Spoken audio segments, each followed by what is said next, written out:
જ્ઞાન અને વૈરાગ્યને જગાડવા માટે ઘણી પારાયણો કરે છે. ઘણા વેદો ઉપનિષદોનો પણ સહારો લીધો છે.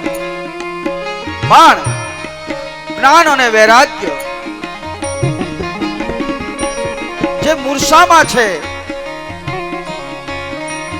એ મૂર્છા ઉતરતી નથી. અંતે નારદજી થાકી ગયા છે.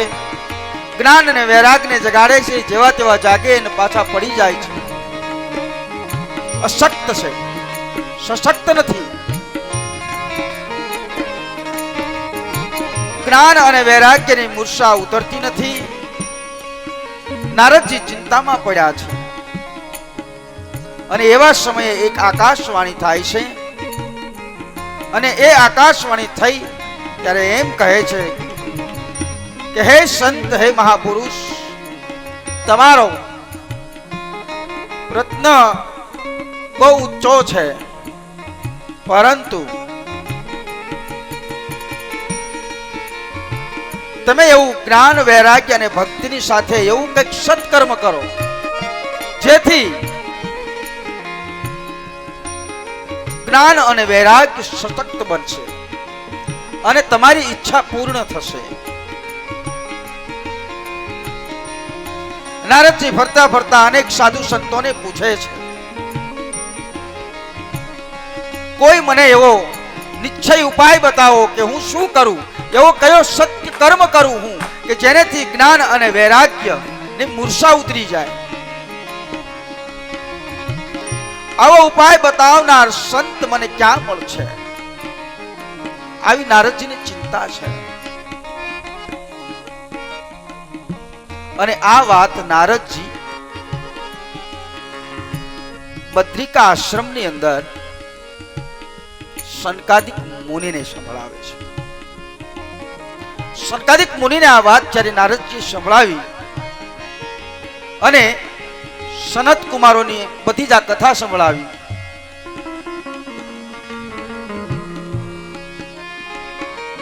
ત્યારે કહે છે કે જે દેશમાં હું જન્મો છું એ દેશમાં જો હું ઉપયોગી ના બનું તો મારું જીવન વ્યથા કહેવાય.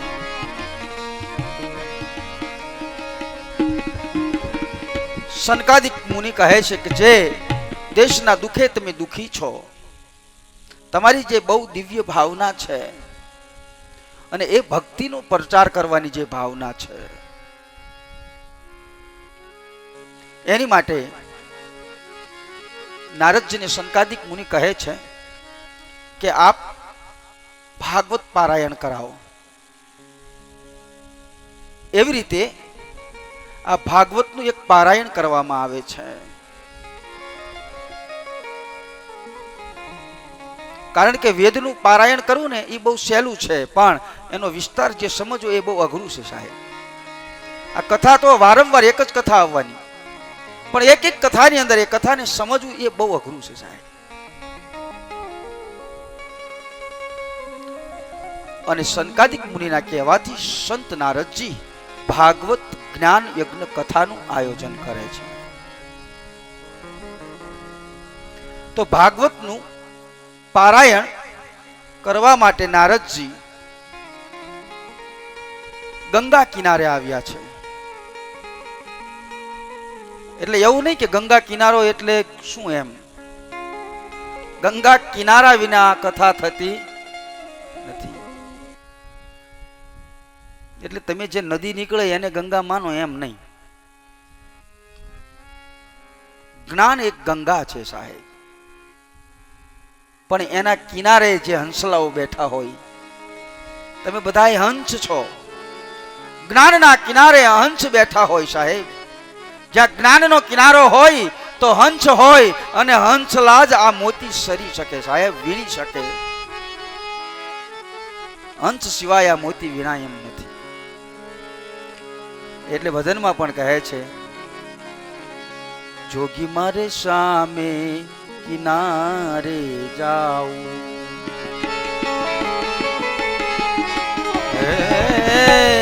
સામે કિનારે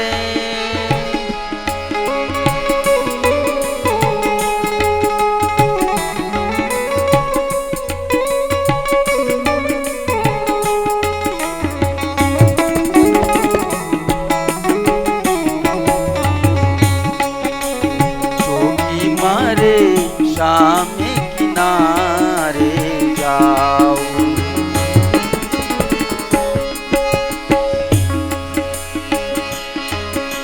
અરે પ્રેમ જોગીણા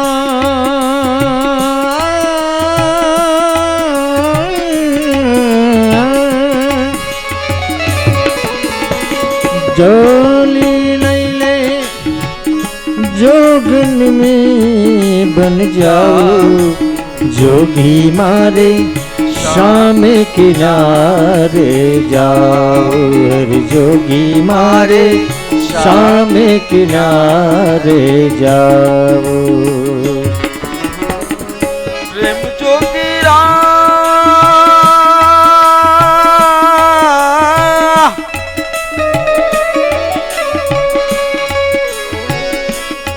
जोगीड़ा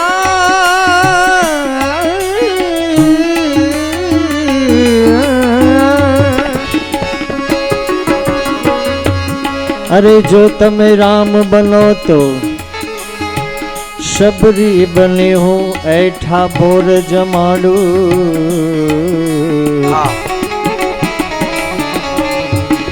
राम बनो तो शबरी बनी हो मिठड़ा बोर लाजमाड़ू. मारा राम तमने मीठा मीठा बोर जमाड़ू.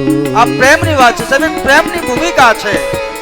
એટલે સંત નારદજી ગંગાના કિનારે એટલે જ્ઞાનના કિનારા ઉપર જ્યાં તમારી જેવા હંસલાઓ જે બેઠા છે ત્યાં જઈ અને આ કથાની એક ભૂમિકા બતાવવામાં આવે છે સાહેબ. એને શુદ્ધ ભૂમિ બોલવામાં આવે છે. તમે જે ભૂમિ ઉપર અત્યારે આપણે બેઠા છે આ ભૂમિનું ઉર્ફે નામ એટલે અંબાજી ચોક છે, બરાબર ને? તો એ ભૂમિ કેટલી શુદ્ધ ભૂમિ હશે કે એની ઉપર એક જીવના એક આત્માના મોક્ષ અર્થે શ્રીમદ ભાગવત કથાનું 7 દિવસ સુધી અહીંયા આયોજન થયું છે. આપણે જે ઘરમાં રહીએ છીએ એ પણ એક ભૂમિ છે, પણ આ તો ગંગાના કિનારે સાહેબ, એટલે શુદ્ધ ભૂમિમાં, સાત્વિક ભૂમિમાં જ્યાં આપણને ભાવ જાગે છે અને એ ભૂમિનો સૂક્ષ્મ રીતે આપણા મનની ઉપર પણ પ્રભાવ કરે છે. જે ભૂમિની ઉપર તમે ઊભા હોય ને એ ભૂમિનો સૂક્ષ્મ રીતે આપણા મનની ઉપર પણ એનો પ્રભાવ થાય છે. જો તમને એનો દાખલો આપું, એકવાર શ્રવણના મા બાપે શ્રવણને કંઈક કામે મોકલેલા અને શ્રવણ કુમાર કામે જઈને પછી આવે છે ને પાછા, ત્યારે એના મા બાપને વઢે છે શ્રવણ કુમાર. ત્યારે શ્રવણના માતા પિતા શ્રવણને એટલું જ કહે છે કે બેટા તું અમને પછી વઢજે, પણ એક પહેલા હું કવિ કર. તો કે શું? કે તું જ્યાં ઊભો છે ને અહીંયાથી 1 ફૂટ દૂર ખસી જા. જો જ્ઞાની પુરુષોનું કામ છે સાહેબ. શ્રવણને એમ કહે છે કે તું અમને પછી વઢજે, પણ પહેલા જે ભૂમિ ઉપર તું ઊભો છું અહીંયાથી 1 ફૂટ દૂર ખસી જા.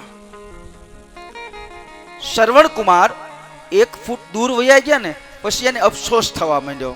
ઓહ, મારા ભગવાન તુલ્ય મેં મારા માતા પિતાને નો કહેવાના શબ્દો કીધા. એને દુઃખ લાગ્યું. એટલે અમુક ભૂમિની અસર. બીજો દાખલો તમને આપું ભૂમિની અસર કેવી હોય તો પાંડવો અને કૌરવોનું જ્યારે યુદ્ધ થયું ત્યારે હસ્તિનાપુરમાં એ બે બાજી લઈ એટલી જગ્યા નહીં હોય. હસ્તિનાપુરના રાજા હતા, હસ્તિનાપુરમાં બે યુદ્ધ કરે એટલી જગ્યા તો હતી, છતાં ભગવાન કૃષ્ણ એને કુરુક્ષેત્રના મેદાનમાં લાવે છે. શું કામ? કે ભૂમિની એ અસર હતી કે અહીંયા જે બે ભાઈ જાય ને હગા તો એ વેરી બની જાય, એટલે ભગવાન એને ત્યાં લાવે છે. એટલે જે ભૂમિની માથે તમે ઊભા છો અને અહીંયા તમને ક્રોધ આવે, તમને કાળ પ્રગટ થાય તો 2 મિનિટ માટે એ ભૂમિને તમારે છોડી દેવી, તમારે પોતાને ટ્રાય કરી જોવી. એકવાર તમારો ક્રોધ વયો જશે.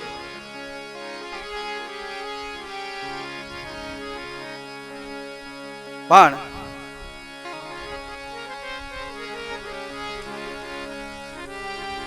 એવી ભૂમિની માથે સંત નારદજી આજે કથા કરે છે.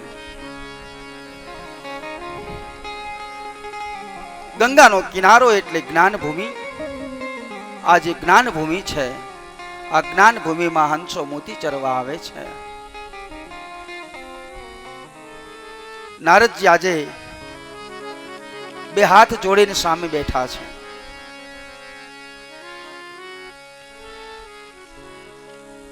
સનત કુમારોની સાથે આજે સંત નારદજી આનંદ વનની અંદર બેઠા છે. એક આનંદ વન છે, આની અંદર આનંદ અને એનું વન છે. આમાં